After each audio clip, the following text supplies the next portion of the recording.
the importance of Domain 5 in policy is that it has, we just know from research that it has a huge impact on the environment in which we're working in as preventionists, but just the overall social environment. And because we know there's, especially with things like alcohol and tobacco, we know there's some things that we can do in terms of information sharing and those kind of strategies that have some impact. But but with alcohol, we know that policy change can have actually even a bigger impact. So like, for example, there's research that looks at an alcohol tax increase would probably have more impacts globally on things like underage drinking and risky adult drinking than a information campaign. One of the analogies that I really love to use is like we're all swimming in a lake, right? So think about these interconnected systems as that lake, right? The condition of the lake affects all of us as fish swimming in it. Oftentimes we look solely at the fish. How do we fix these fish? How do we make these fish stronger? And I think that's well-intentioned.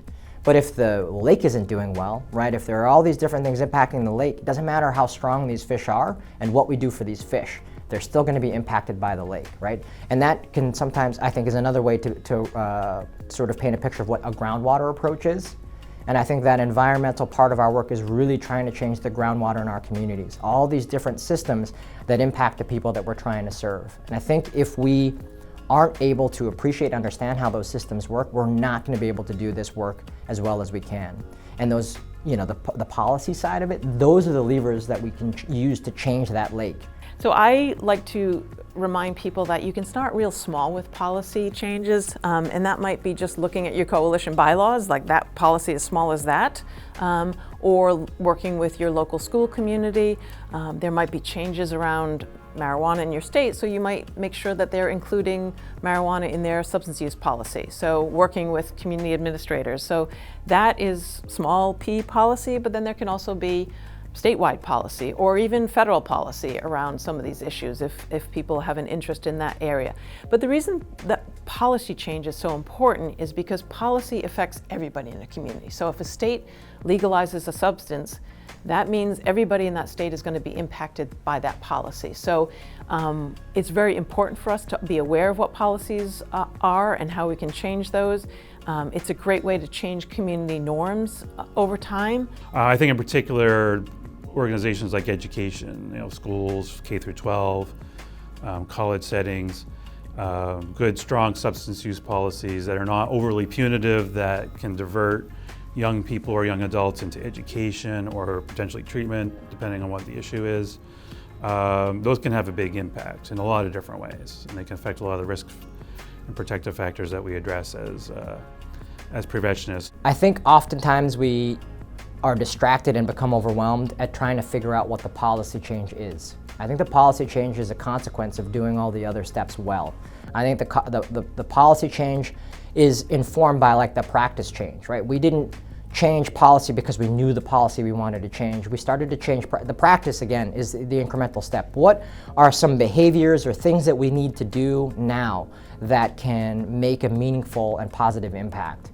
And you start doing that. And then through that, I think the policy begins to reveal itself. And then environmental strategies, it's not just about changing laws. It might just be changing the environment, again, which a young person is growing up in. So that might be signage. I think that's something people can get their head around. So when you walk into a store that sells tobacco, for instance, there might be signage that say, we make sure we card all minors. So that's signage that a coalition might have put up there in partnership with the business, but that's reminding that young person, but also everybody, that it's illegal for them to sell to minors, and other people are aware of that. So signage is something that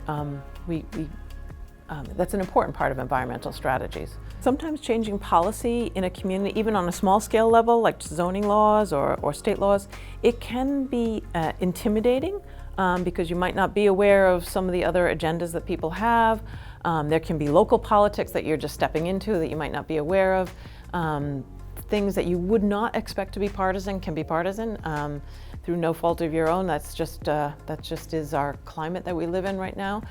So that can be a little intimidating. I think understanding that policy change takes time. I think being prepared to be in with certain changes for the long haul, maybe 2 or 3 years, some policies, but that doesn't mean to give up. I think every time you go to the State House, for instance, you're educating the policymakers up there. They might not be able to pass your bill, or not your bill, but the issue that you want to get passed that year, but more and more people, you might be able to garner some support for that over time.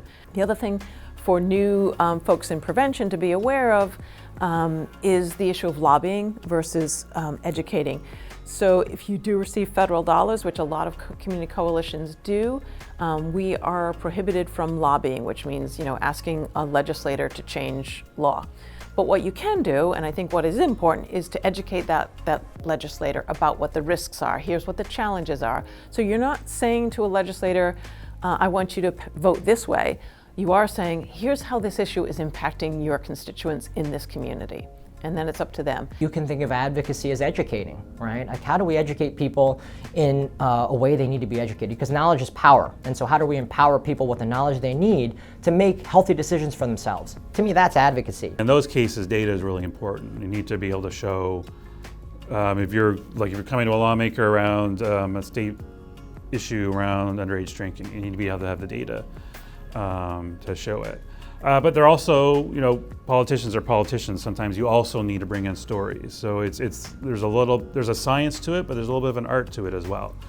Especially when you're dealing with lawmakers, which is you need the data, but bringing in some stories, some anecdotes is really powerful. We don't want our lawmakers making policy on anecdotes. We want them to make it on policy, but those stories sometimes illustrate and kind of put a face to, because it's really, I feel like that's kind of the art of it, is like putting some personality to the data, putting some faces to the data, because you can look at numbers. I think the current pandemic is a good example where you see millions of people affected, or hundreds of millions of people that have passed away, and it's a big number. It's hard to always, it's not until we put faces to those numbers that I think it really starts to sink in and you see changes happening.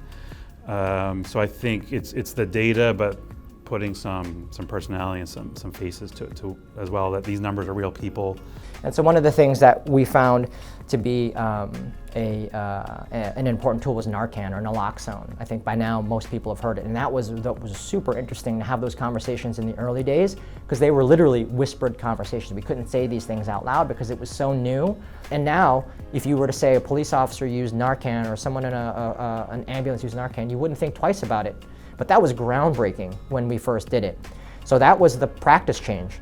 The policy change was one police department decided, I'm going to make it a policy that when we train our officers, they're going to be trained in using Narcan. And in fact, they're going to carry it on their persons. Anytime they go out into the community, boom, policy change.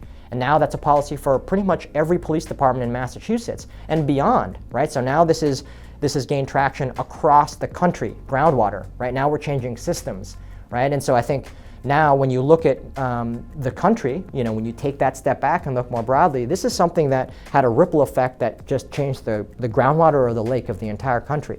And then now when you go back to Massachusetts, we have an entire office dedicated to what's it called? It's called Overdose Education and Naloxone Distribution. Right? And that's an office that exists that never previously existed. So talk about sustainability. We can walk back to doing our work in primary prevention knowing that this work lives on. And it's not just about funding. They have an entire workforce now dedicated to this work. So I think that for me illustrates kind of like the power of our work and the importance of policy, practice change, and then really just moving towards this sort of changing the environment or the groundwater.